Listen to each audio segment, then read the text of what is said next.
नमस्कार, public news देख रहे हैं आप। दशकों के संघर्ष और चुनावी गहमागहमी के बाद बंगाल की मिट्टी पर पहली बार भारतीय जनता पार्टी की सरकार बनने जा रही है। इस सत्ता परिवर्तन के केंद्र में वह नाम है जिसने न केवल नंदीग्राम में ममता बनर्जी को मात दी, बल्कि अब सूबे के पहले भाजपाई मुख्यमंत्री के रूप में शपथ लेने के लिए तैयार हैं शुवेंदु अधिकारी। शुवेंदु अधिकारी का मुख्यमंत्री पद के लिए चुना जाना महज एक राजनीतिक नियुक्ति नहीं है, बल्कि यह बंगाल की चुनावी दिशा के पूर्णतः बदल जाने का संकेत है। भाजपा विधायक दल की बैठक में जब केंद्रीय पर्यवेक्षक के रूप में अमित शाह कोलकाता पहुंचे तो एक स्वर में शुवेंदु अधिकारी के नाम पे मुहर लगी।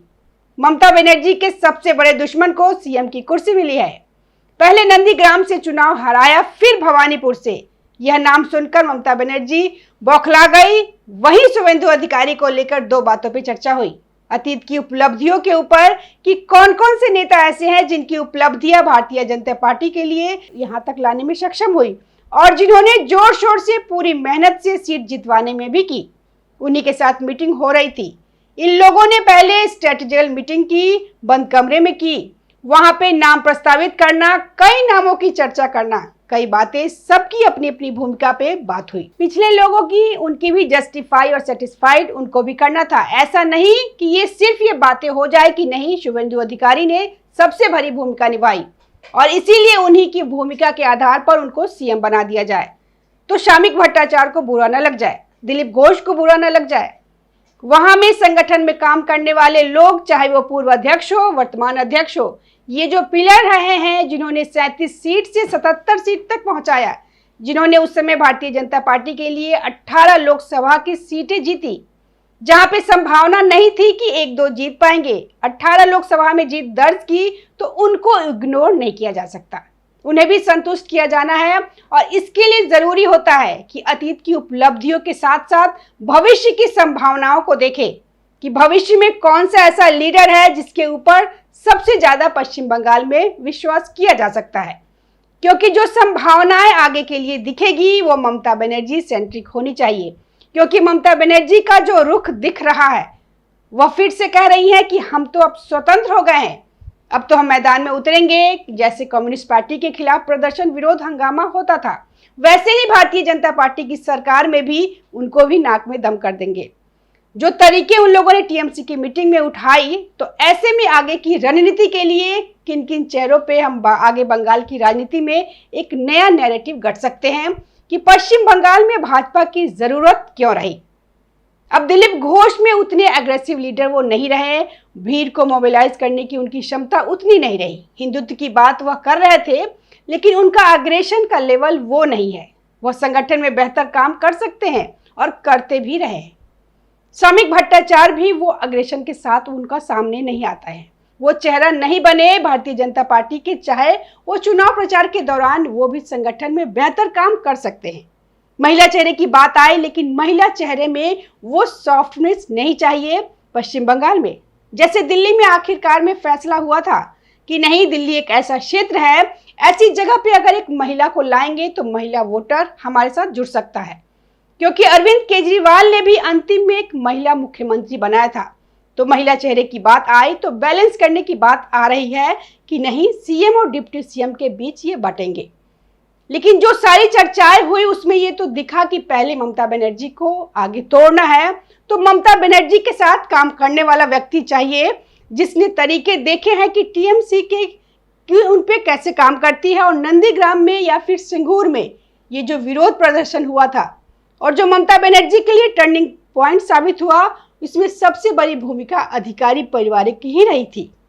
शुवेंदु अधिकारी अकेले व्यक्ति अधिकारी परिवार में नहीं है। इनके पिता भी राज्यसभा में रहे, लोकसभा में जीत कर आए। इनके भाई भी राज्यसभा सांसद। ये पूरा का पूरा उनका परिवार जो है वहां पे वर्चस्व उनका रहा राजनीति में। और उसके बाद ममता बनर्जी से अलग होने के बाद वो पूरे मेदिनीपुर के इलाके में भारतीय जनता पार्टी धीरे धीरे आगे बढ़ती रही। और उसके बाद आगे भी जब पश्चिम बंगाल में ममता बनर्जी की पार्टी को तोड़ने की बात आएगी, उनके नेताओं से कोऑर्डिनेशन की बात आएगी, तो शुवेंदु अधिकारी सबसे बेहतर हो सकते हैं।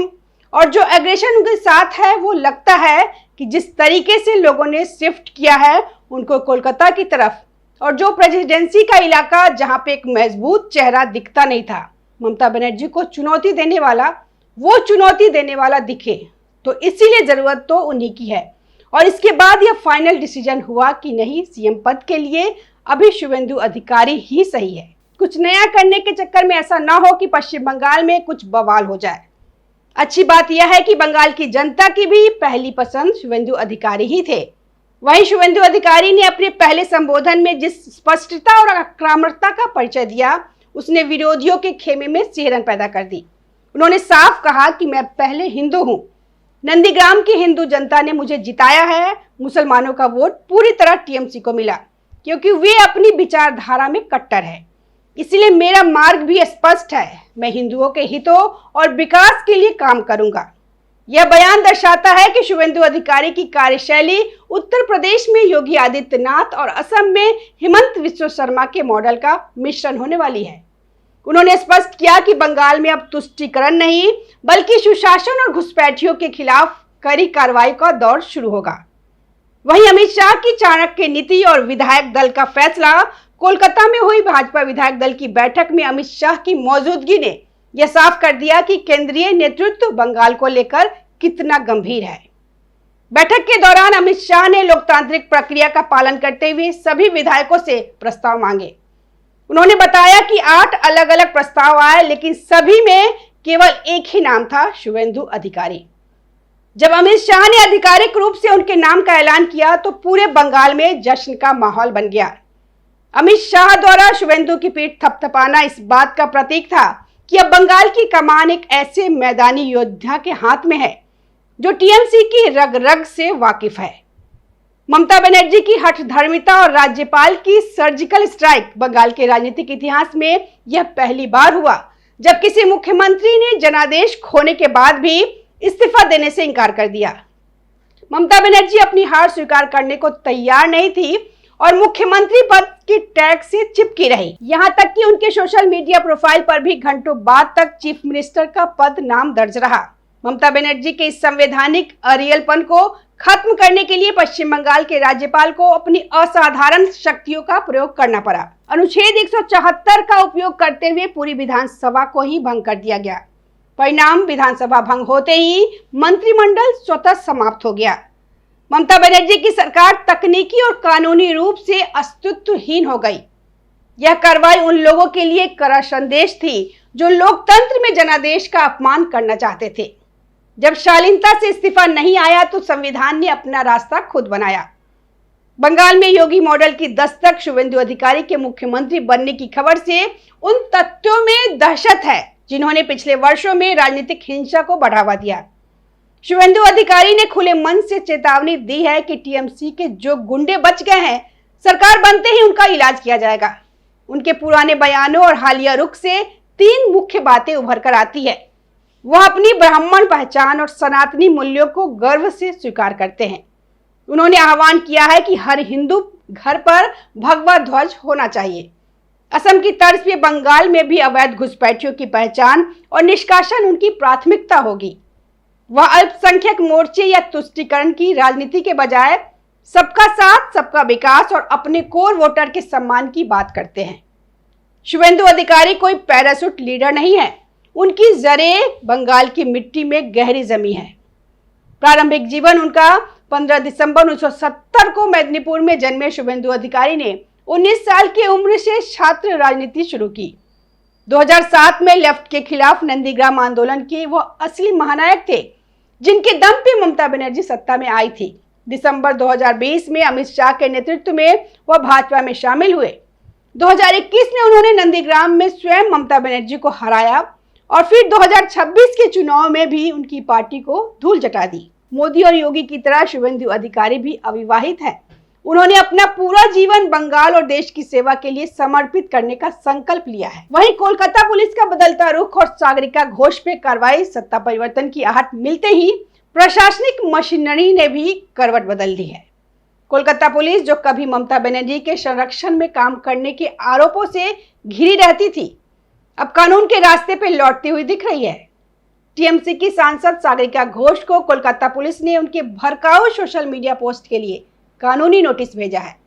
यह इस बात का संकेत है कि अब कानून का राज चलेगा, किसी दल का नहीं। वहीं शपथ ग्रहण की भव्य तैयारी हुई है, कार्ड छप चुके हैं और समारोह की तारीख तय हो गई है। 9 मई शनिवार सुबह 11 बजे कोलकाता के ऐतिहासिक ब्रिगेड परेड ग्राउंड में पश्चिम बंगाल की नई मंत्रिपरिषद शपथ लेगी। यह आयोजन बंगाल के इतिहास में एक नए युग का सूत्रपात होगा। अमित शाह ने दक्षिणेश्वर मंदिर में मां काली का आशीर्वाद लेकर यह संदेश दिया है कि नई सरकार की नींव अध्यात्म, विकास और सुशासन पर आधारित होगी। शुवेंदु अधिकारी का मुख्यमंत्री बनना पश्चिम बंगाल के लिए भय मुक्त समाज की दिशा में पहला कदम है। टीएमसी के भीतर की कमजोरियों और उनके काम करने के तरीकों को शुवेंदु अधिकारी से बेहतर कोई नहीं जानता। जहां ममता बनर्जी और अभिषेक बनर्जी ने बंगाल की राजनीति को हिंसा और प्रतिशोध के मोड़ पे ला खड़ा किया, वहीं शुवेंदु अधिकारी से जनता को उम्मीद है कि वह बंगाल को फिर से सोनार बांग्ला और सांस्कृतिक राजधानी बनाएंगे। जैसा कि शुवेंदु अधिकारी कहते हैं, इलाज शुरू हो चुका है। अब बंगाल को केवल नारों की नहीं बल्कि ठोस कार्रवाई और सुरक्षा की जरूरत है, जिसकी शुरुआत 9 मई से होने जा रही है। धन्यवाद। अभी के लिए इतना ही। देखते रहिए पब्लिक न्यूज, जहां हर खबर पे होती है सीधी और बेबाक बात। ताज़ा खबरों से जुड़े रहने के लिए हमारे चैनल को सब्सक्राइब करें और बेल आइकन को दबाना ना भूलें, ताकि हर खबर की नोटिफिकेशन आपको मिलती रहे।